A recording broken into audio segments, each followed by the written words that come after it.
da tarde, como a Cândida já disse, é fora da caridade não há salvação. Capítulo 15 do Evangelho. E o subtítulo, o necessário para salvar-se. Mas quando vier o Filho do Homem na sua majestade, e todos os anjos com ele, então se assentará sobre o trono de sua majestade. E serão todas as gentes congregadas diante dele, e separará uns dos outros, como o pastor que aparta dos cabritos as ovelhas. E assim porá as ovelhas à direita e os cabritos à esquerda. Então dirá o rei aos que hão de estar à sua direita: Vinde, benditos de meu Pai, possuí o reino que vos está preparado desde o princípio do mundo. Porque tive fome e destes-me de comer, tive sede e destes-me de beber. Era hóspede e recolheste-me, estava nu e cobriste-me, estava enfermo e visitaste-me, estava no cárcere e viestes ver-me. Então lhe responderão os justos, dizendo: Senhor,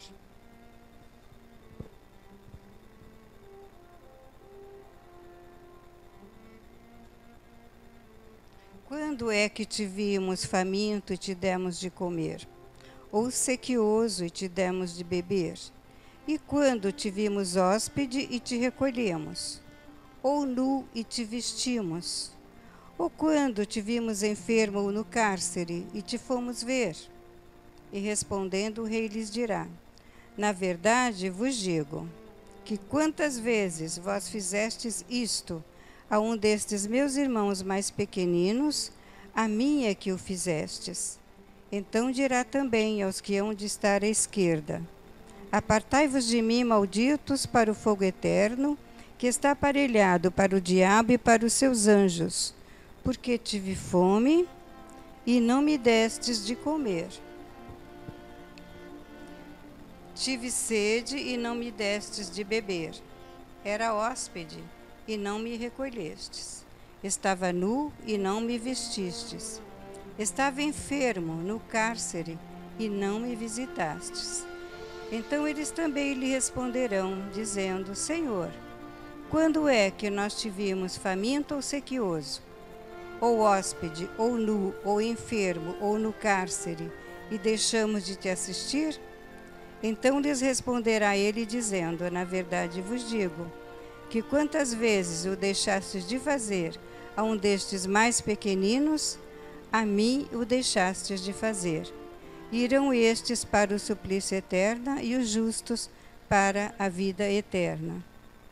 Jesus coloca aquele que precisa na condição de ser ele próprio, ali, na situação instalada.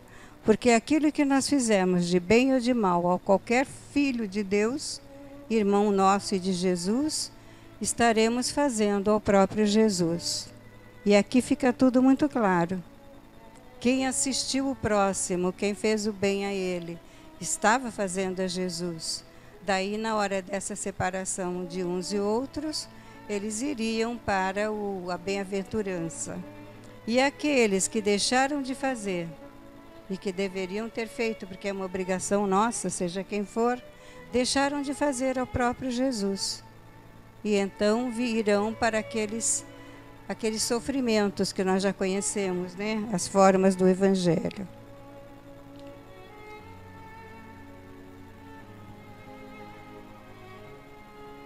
Essa separação dos bodes e das ovelhas são as avaliações espirituais, mas elas não são feitas apenas de uma única vez e dessa forma.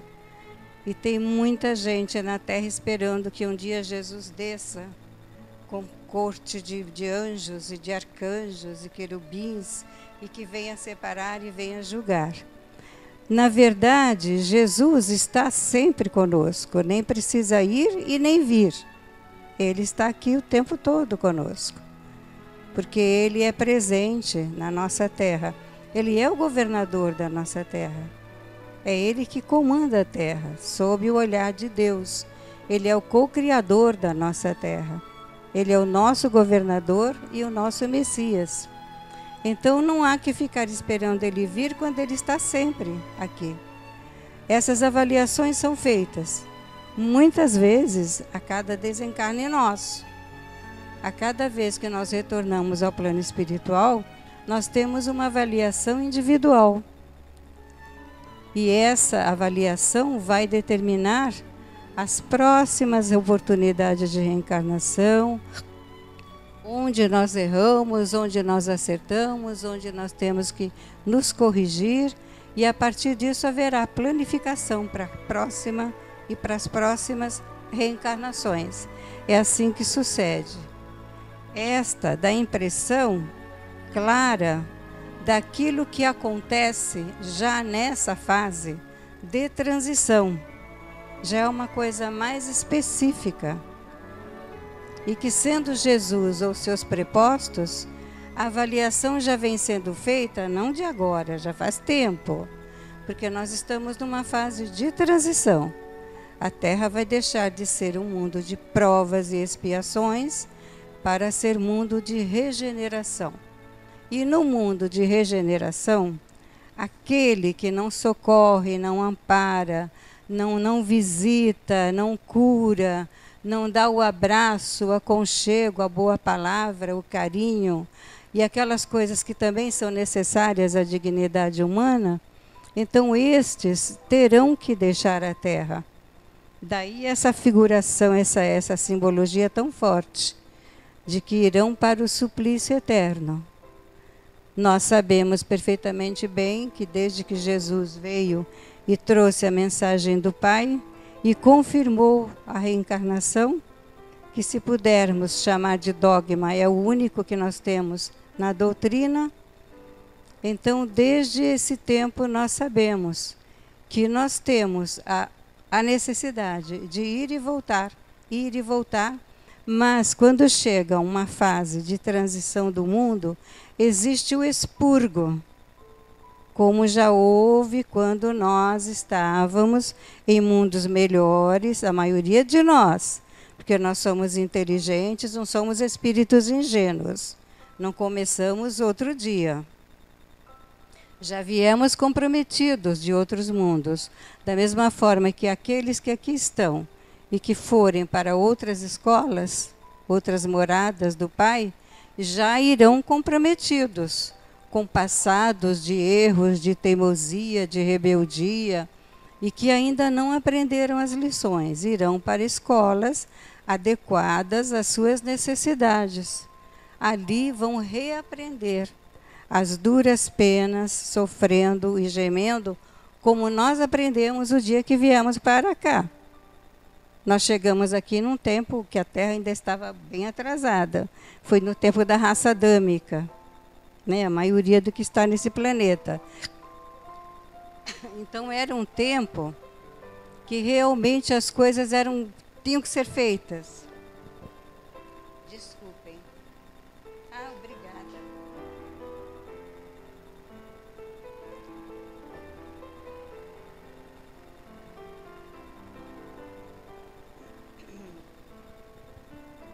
As coisas estavam por fazer aqui na Terra, e aquelas criaturas que já eram sábias, entre aspas, que já tinham sabedoria, conhecimento, aprendizado, e já tinham uma inteligência muito mais avançada, tiveram que recomeçar muitas vezes com povos primitivos, com lugares ainda, com tudo para inventar, tudo para fazer que eles teriam que fazer.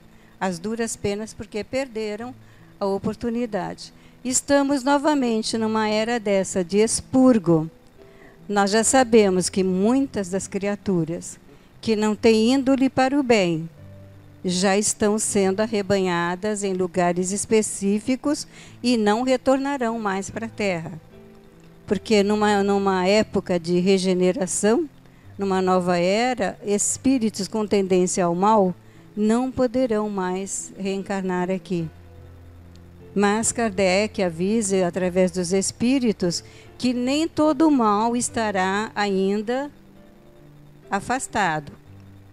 ainda haverá algum mal e alguma coisa que não seja tão boa, porque tudo que começa leva um certo tempo para se instalar, para poder realmente alcançar o nível de expectativa daqueles todos que ali estão. Então, essa separação, ela tem um cunho de definitiva da terra, se bem que aqueles que forem para outras escolas e que um belo dia melhorarem bastante e tiverem acesso, podem voltar à nossa terra. Porque para nós tudo é misericórdia. E Deus é Pai, não é apenas Criador. Ele é o Pai misericordioso, é o Pai bondoso. Quando chamaram Jesus de bom, ele respondeu: bom é o Pai que está nos céus. Querendo realmente separar o que é bom e o que é bom. E olha que Jesus é o suprassumo do bom, né? Mas imagine Deus, foi isso que ele fez a gente entender. Então essa separação agora, dessa vez, está colocada assim com tanta força, exatamente por causa disso. Porque nós estamos, mais uma vez, numa fase de transição. E mais uma vez nós teremos que deixar o mundo onde nós estamos, que a gente acha tão ruim, né? Mas iremos, se não tomarmos cuidado, para piores. Imaginar pior do que esse, e do jeito que está, dá desespero, né? Então é o tal do exílio. Os espíritos são exilados para escolas mais adequadas, com o nível de aprendizado que eles realmente precisam, e das corrigendas que terão que fazer. E falar assim em bodes e ovelhas deixa a gente pensando no literal. A gente fala assim, poxa, eu estou de bode, né? Isso é um bode, a gente não diz isso? Coitadinho do bode, né? Mas dá a impressão que é uma coisa ruim, que atrapalha, que incomoda. A ovelha é sempre pacífica, boazinha, né? E dá a impressão que é o outro lado bom. E Jesus usou essa simbologia. Aí nós lembramos da frase de Jesus, assim, da máxima, né? Irretorquível, que é: a cada um segundo as suas obras. Somos nós que escolhemos os nossos destinos, seja ainda aqui, seja quando saímos daqui. E teremos que tomar outros rumos, adequados com tudo aquilo que nós fizemos e que estamos merecendo. Nós vamos usando o nosso livre-arbítrio de uma maneira irresponsável. Parece que ele nunca mais vai terminar e que nós podemos tudo. Nós ouvimos pessoas que dizem, eu posso tudo. Basta ter um certo poder, uma certa posição para achar que pode tudo. Se nós pudéssemos tudo, nós não morreríamos. Alguém ia se deixar morrer? Não. Nós já nascemos com a data da morte prevista. Todos nós nascemos e realmente até os médicos dizem, nós começamos a morrer no dia que nascemos. Então, existe tanta coisa que nos acontece, assim, alheias à nossa vontade, ou seja, o nosso livre-arbítrio é limitado. É preciso cuidado. E o uso do livre-arbítrio carrega uma responsabilidade sem tamanho, porque nós vamos fazer aquilo que nós achamos certo, mas nós temos que fazer aquilo que é certo. Há uma diferença bastante grande. Quando perguntaram a Jesus o que era preciso para ganhar o reino dos céus, ele resumiu os 2 mandamentos num só. Amar a Deus com todas as forças, de todo o coração e com todo o fervor, e ao próximo como a si mesmo. Aí se resume, ele disse ainda, toda a lei e os profetas. Ou seja, a lei de Deus está resumida nesses 2 mandamentos. Existem 10 mandamentos, mas eles se resumem nesse, amar a Deus e o próximo, porque justifica todos os outros. E nesse resumo, ele lembrou os profetas, que todos vieram para falar do Deus único, porque o judeu era o único povo na época que tinha o Deus único. Por isso Jesus nasceu entre eles, e teve que levar a mensagem e sofrer por ela, a mensagem de Deus, e ainda assim foi sacrificado de uma forma cruel. Mas era o único povo que acreditava que Deus era um só. O mundo inteiro era politeísta, cada um tem seus deuses, né? E ainda temos criaturas e raças que têm deuses, né? Esquecidos que Deus realmente é um só. E também erradamente ainda chamam Jesus de Deus, né? Que Jesus é Deus. Se Jesus é Deus, como é que ele pode ser o Filho? E Deus ser o Pai? E como ele pode dizer, eu vim fazer a vontade do meu Pai? É tudo falta de raciocínio, de doutrina espírita, né? Que obriga a raciocinar. Porque quem leva ao pé da letra, não, Deus é Deus, Jesus é Deus e ainda tem a Santíssima Trindade, né? Que nunca se entendeu isso, não dá para entender o que é a Santíssima Trindade. A gente até sabe literalmente, mas não em plenitude. Então, a cada um segundo as suas obras. E fazer a caridade ao próximo não quer dizer dar a ele somente o material, ou aquilo que nos sobra, que não faz falta, que até atrapalha nas nossas gavetas e nos nossos armários, né? Ah, que beleza, vou doar isso tudo, vou ficar com tudo mais arrumadinho, né? Assim? Não é bem isso. Claro que isso vale a pena também. Ainda mais quando é para o bazar, não é? Né, Regina? Chega bem, né? Aí vende-se e pode-se praticar uma outra caridade através do dinheiro.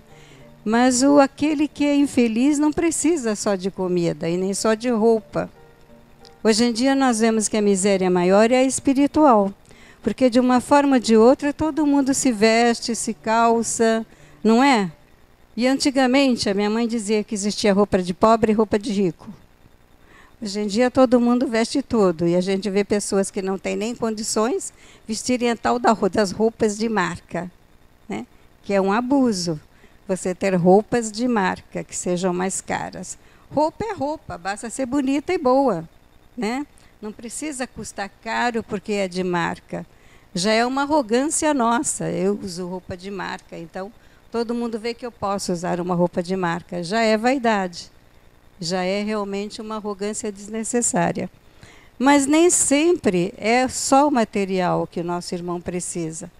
O nosso irmão precisa muito mais de carinho, de compreensão, de respeito, de um abraço, de uma palavra amiga. Quantas vezes a pessoa não tem alguma coisa que é tão necessária? Pode ter até todas as outras, mas aquela que está precisando não tem. E temos que estar atentos com o nosso próximo. Temos que conviver e não viver somente a nossa vida. A gente acorda, trabalha e caminha e resolve a vida, dorme de novo, acorda de novo e não vê as pessoas. Não tem tempo, às vezes, nem de saber direito dos parentes até. E isso está errado. Nós viemos aqui para sermos fraternos, para conviver. E é só na convivência que nós vamos provar o nosso amor. Não existe outra forma. É convivendo, olhando no olho e vendo quem é, o que tem, o que precisa, desabafando às vezes, ouvindo desabafos, dando um abraço, dando um carinho, dando até uma coisa que não seja nem necessária, mas que vai alegrar o outro. Então, conviver é uma necessidade. E nós estamos fugindo da convivência. Nós estamos nos encastelando nos nossos problemas, nos nossos trabalhos, na nossa família. A gente ouve pessoas dizerem assim: ah, minha família que tem que estar bem, eu faço tudo por ela. O resto que se dane, usando todas essas palavras. Mas qual é a nossa família? Quando os irmãos de Jesus e Maria vieram na porta onde ele estava pregando, ele estava sem se alimentar, não sei o quê. Imagine se Jesus precisava. Então, e disseram: mestre, estão aí teu pai, tua mãe e teus irmãos. Ele se virou para todos que estavam ali e perguntou: quem é o meu pai, a minha mãe e os meus irmãos? são todos aqueles que fazem a vontade do Pai. Aqueles que estavam chamando ele lá fora também eram, mas os que estavam ali dentro ouvindo o que ele dizia também eram iguais. Não há que você exagerar essa separação de que o nosso é mais importante, é melhor, ele pode, ele precisa mais. Não é verdade. Antes ter um pouco menos e saber que ao outro não faltou o que ele precisava. É muito mais alegria no coração de saber disso. Então, a nossa irmã Deusa, que eu gosto quando ela fala assim, fazer caridade não é fácil. É uma das coisas mais complicadas. E Emmanuel diz que temos que abundar em ciência e conhecimento para fazermos a verdadeira caridade. Porque fazer a caridade, entre aspas, não é dar a comida, é ensinar a buscar a comida. É dar recursos para que o outro, que é meu irmão, tenha as mesmas oportunidades que eu estou tendo. É ajudar, é incentivar, é dizer uma palavra, não é ficar doutrinando ninguém, porque ninguém gosta de ser doutrinado. Alguém gosta? Quando alguém começa a falar muito na cabeça, chateia, né? Porque dá a impressão que aquela pessoa é mais sábia, ela que sabe. Não, cada um de nós sabe de um jeito. E todos nós juntos é que formamos um buquê bonito de sabedoria, de conhecimento, de amizade, de diferenças. Um pensa de um jeito, faz as coisas de um jeito, o outro faz completamente diferente, mas também de maneira boa. Há que haver essa troca. A caridade está aí. E isso é cuidar dos pequeninos, aquele que precisa. O pequenino é aquele que tem necessidades e que não encontrou outros recursos possíveis para sair da situação em que está. E como o mundo muda as situações, vão para baixo e para cima, todas as horas, e surpreende, uma hora seremos nós precisando. Quem de nós um dia não precisou de um auxílio, de uma ajuda, de um socorro e até mesmo, às vezes, de uma comida, quem passou dificuldade? A minha vida, por exemplo, foi de altos e baixos, acho que é da maioria do meu tempo. Uma hora os pais da gente tinham, outra hora não tinha. Havia aquela amizade de trocar, de pedir, de saber o que o outro precisa sem ele pedir. Mas para você saber do outro, você tem que conviver com ele. E não viver encastelado na tua vida dia e noite, a ponto de não saber nem quem é o seu vizinho. E quantos sorrisos encobrem tristezas muito grandes. Quantos sorrisos. Às vezes a gente vai desabafar uma coisa tão tola e fica sabendo que aquele que está nos ouvindo, com amor e com um sorriso, tem problemas muito maiores. Muito maiores. É preciso esquecer um pouco de nós e do nosso ego e lembrar do outro, das necessidades do outro. É isso que Jesus está cobrando na lição.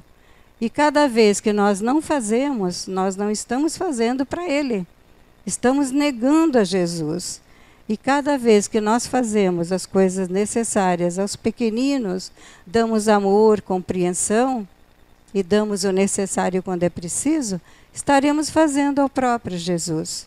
A lição é claríssima, né? É maravilhosa. E para fazer a caridade, nós temos que discernir e agir. Se não somos nem crianças e nem loucos, nós sabemos o que é certo, o que é errado, o que é bom e o que é mal. Nós observamos a vida dos outros, às vezes, para fofocar. É preciso observar para ver se ele está bem. Para saber como ele está, de ânimo, de alegria ou de tristeza. Hoje em dia, do mundo que nós vivemos, dificilmente nós sabemos dos outros. Vocês concordam? A vida não dá mais tempo para nada. E então, nós usamos o tempo para nós. Mas sempre dá para dividir um pouquinho esse tempo. Acomodar de alguma forma e ver quem está ao nosso redor. E se não somos nem crianças e nem loucos, eu vou enxergar ao meu redor. E enxergando e entendendo, eu vou agir. De que maneira? Não impensadamente, não enlouquecidamente, não ofendendo e nem agredindo o outro com aquilo que eu tenho, com aquilo que eu posso. Isso é uma tristeza, porque você pode ajudar, mas jamais humilhando.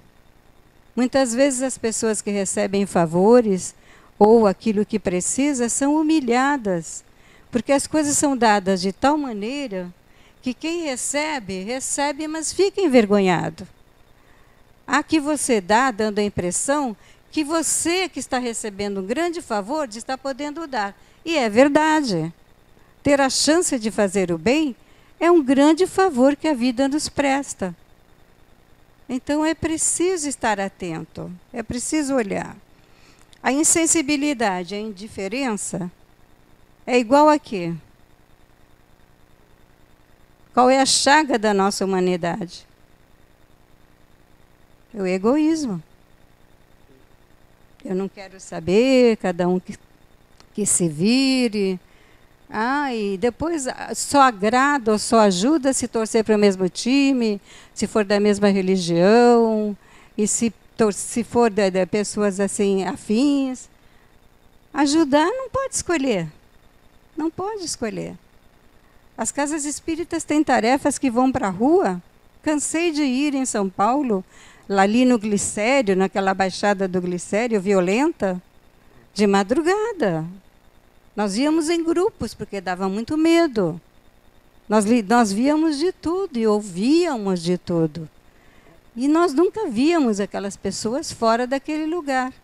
Mas nós íamos levar a roupa, levar a comida, levar o que eles pudessem precisar, às vezes o remédio, e saber como eles estavam. Quantos desabafos a gente ouve? Quanta choradeira para poder botar para fora aquilo que está vivendo ali. Parece que quem vive ao léu é diferente. Não é, é igual a nós. E, surpreendentemente, nós temos visto tantas criaturas de rua que são pessoas altamente instruídas. Vemos poetas. E, partindo para a doença, no leprosário, a gente encontra maestros, músicos, poetas, todo tipo, quando nós vamos aos leprosários. E as pessoas não são diferentes. Nós somos todos iguais. A única diferença que existe é o nosso coração e a nossa razão, quando escolhe o bem para fazer ou o mal. Essa é a única diferença. A única diferença da criatura humana é o caráter que ela carrega. Mas ainda isso é possível de consertar, quando a sociedade tiver disposição para fazer. Se a sociedade tiver disposição para corrigir, não conseguem consertar nada, porque não veem as coisas desde a raiz. Quando há essa violência, que nós estamos todos profundamente assustados, e que é falta de fé, mas nós ficamos. Porque a repressão não basta. Quanto mais você reprime alguém que não é bom, mais ele se revolta e pior ele fica. Tem que sanar o mal no começo. Tem que ver as crianças na barriga da mãe. Tem que cuidar da mãe, tem que cuidar do filho, tem que cuidar da família. Então, se nós não formos buscar ali, na base, não vai resolver nada. O próprio, como é que ele chama, o secretário de Segurança?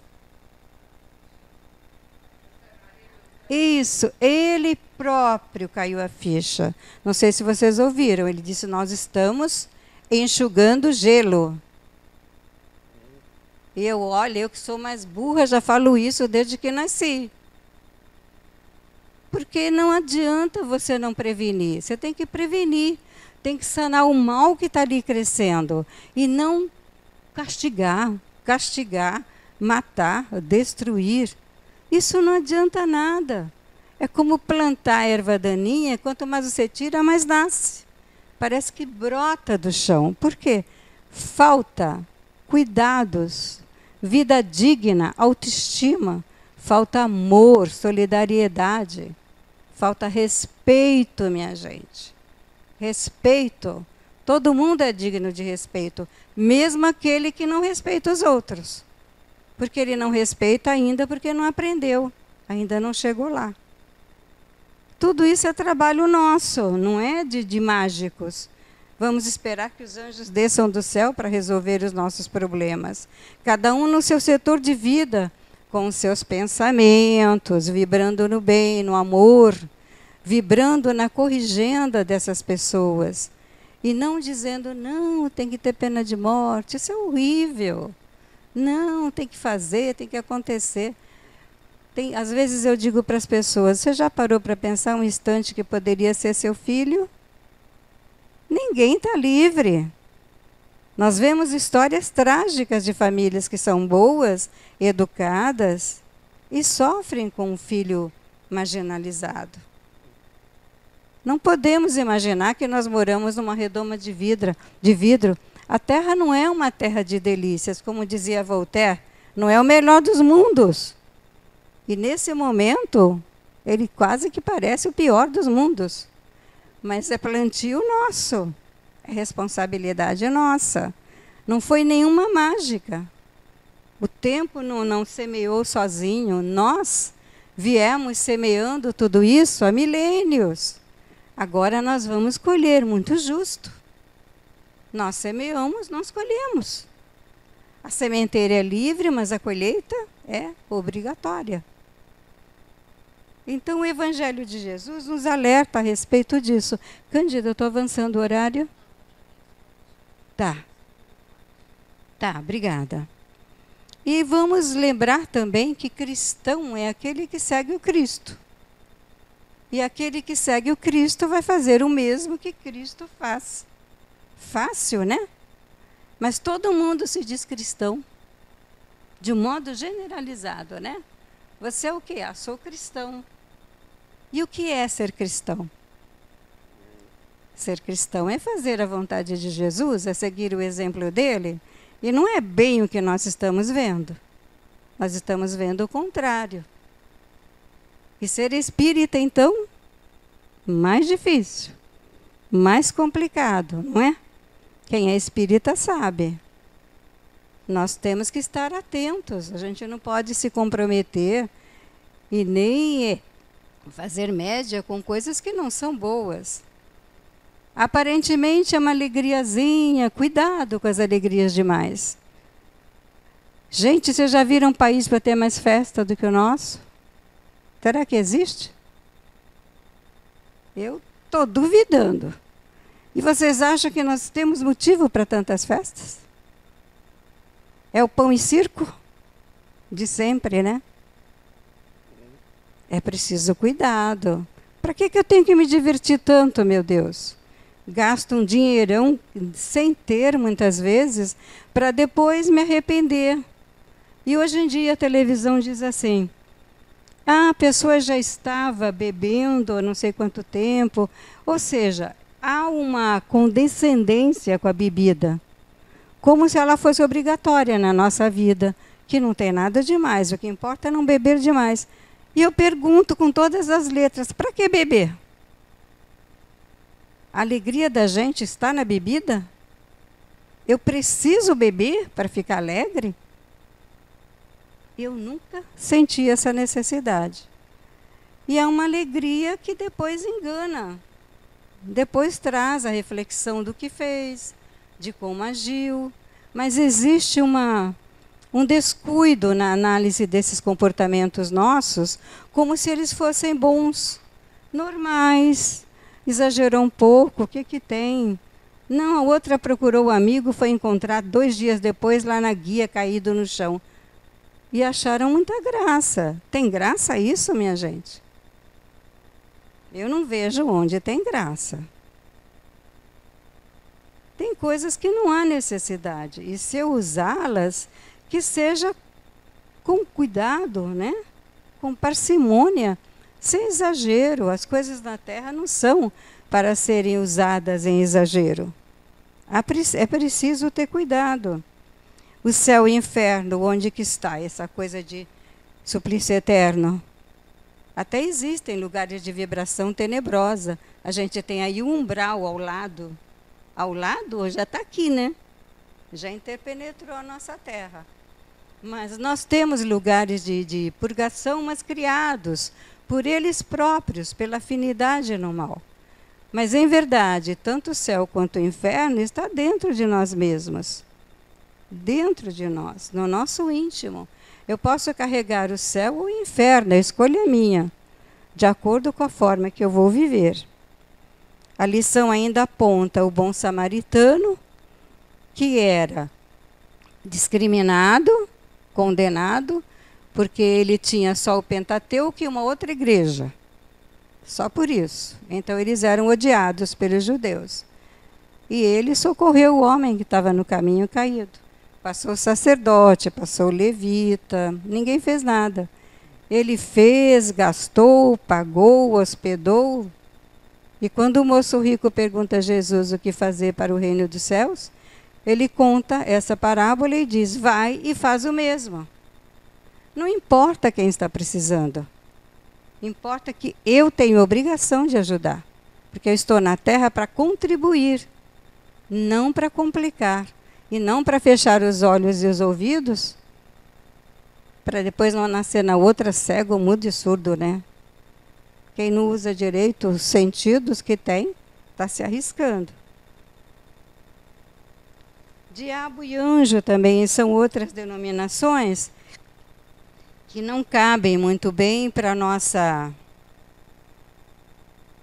doutrina, porque nós sabemos que o demônio, como ele é visto aí fora por muitas pessoas, dão um poder ao demônio que realmente ele não pode ter.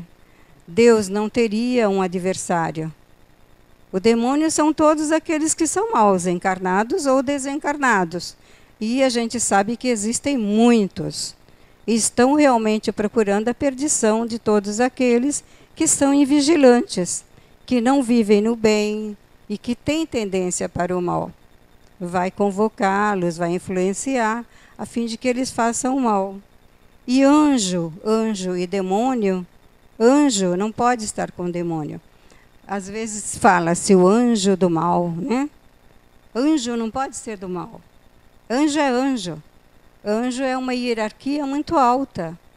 Ele, para ter chegado a ser anjo, ele caminhou muito, evoluiu muito. É uma forma simbólica, metafórica de dizer. O anjo disso, o anjo daquilo. Usa-se a palavra anjo assim à vontade. Mas não é. Anjos são somente os de Deus. Aqueles espíritos que antes de nós já evoluíram bastante. E rapidinho nós temos alguns livros e citar alguns exemplos de caridade. Ou seja, do necessário para salvar-se. Nós temos a nossa Maria de Magdala, nós temos muitos, eu anotei algunzinhos. A Madre Teresa de Calcutá, nosso Bezerra de Menezes, o Eurípides, querido Eurípides Barçanufo, amado Eurípides, São Vicente de Paulo, São João Batista Vianney, o cura d'Ars, né? E a nossa irmã Dulce recentemente, está aí, né? Mostrando para nós o quanto se pode fazer quando quer. Quando tem vontade e amor. Ela viveu em prol dos pobrezinhos, dos pequeninos, né? E eu não sei, vocês já leram as memórias do Padre Germano? Da Amália Domingos Soler? Quando eu li há muitos anos atrás, bota anos aí, eu fiquei tão encantada que eu dei esse livro para 1 milhão de pessoas. É da Amália Domingos Soler, aquela médium que perdeu a visão muito cedo. E depois ela recuperou um pouco, mas apenas para trabalhar. Além das memórias do Padre Germano, ela tem algumas obras. E ela é acho que Bolívia, da América do Sul, mas acho que é dali da parte central. E outro livro também é de um pastor protestante que se chama O que faria Jesus? Ou seja, quando eu não souber o que fazer, eu me recolho em mim mesmo e pergunto, Jesus, nesse momento, o que faria? Não tem dúvida. nós vamos saber o que fazer. Ninguém pode dizer que não sabia. Chegar do lado de lá e dizer, eu não fiz nada porque eu não sei fazer, que nem você falou no começo, o que eu vou fazer? Eu não sou nada para ajudar. Todos nós não temos apenas a capacidade, mas a obrigação de amar o outro, porque para isso nós viemos. A gente vai e volta, vai e volta, vai e volta para aprender a amar o próximo. E é preciso aprender a amar. E só vai aprender a amar convivendo e se interessando por ele, buscando auxiliá-lo. Esses são os amados de Jesus, os pequeninos, que precisam se tornar os nossos amados também. Que Jesus nos abençoe e que nós tenhamos a vigilância constante do dia a dia na nossa vida, para que a gente não se complique, para que nós não nos prejudiquemos a nós mesmos na nossa caminhada, que não é fácil de conseguir. Depois, chegando do lado de lá, demora muito a conseguir. Então, quando consegue, vem para cá, tem que aproveitar muito bem. Que o Pai amado seja conosco e Jesus nos abençoe.